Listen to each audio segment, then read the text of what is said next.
Hello guys, আসসালামু আলাইকুম। আজ আপনাদের সামনে একটি মিশ্র সার্কিট তৈরি করে বাস্তব দক্ষতা অর্জন করবে।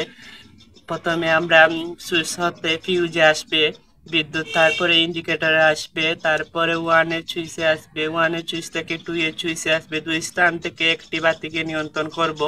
তারপর কলিং বেলে আসবে, কলিং বেলের সুইচে আসবে, কলিং বেলকে দুই স্থান থেকে নিয়ন্ত্রণ করব। তারপর আসবে ওয়ানের সুইচে, ওয়ানের সুইচ দ্বারা আমরা টিউব লাইট নিয়ন্ত্রণ করব। আমাদের প্রয়োজনীয় মালামাল লাগবে, পিওনো ফিউজ লাগবে একটি, ইন্ডিকেটর লাগবে একটি, ওয়ানের সুইচ লাগবে দুইটি, টু এর সুইচ লাগবে দুইটি, বেল পুশ সুইচ লাগবে দুইটি, কলিং বেল একটি, টিউব লাইট লাগবে একটি, ইনক্যান্ডেসেন্ট ল্যাম্প লাগবে তিনটি, প্রয়োজনীয় তার ও কেবল। এখন আপনাদের সামনে বাস্তবে সার্কিটটি তৈরি করে দেখাবো, আপনারা সাথে থাকেন। দেন পিয়ানো ফিউজ রয়েছে, এটি আমাদের রক্ষণ যন্ত্র, সকল লোডকে নিয়ন্ত্রণ করে দেয়। ইন্ডিকেটর রয়েছে, ওয়ানের সুইচ রয়েছে নিয়ন্ত্রণ যন্ত্র, টু এর সুইচ দুই স্থান থেকে নিয়ন্ত্রণ করা হবে লোডটিকে। বেল পুশ সুইচ রয়েছে, দুই স্থান থেকে নিয়ন্ত্রণ করতে হবে। ওয়ানের সুইচ রয়েছে, যার মাধ্যমে আমরা টিউব লাইটটি জ্বালাবো।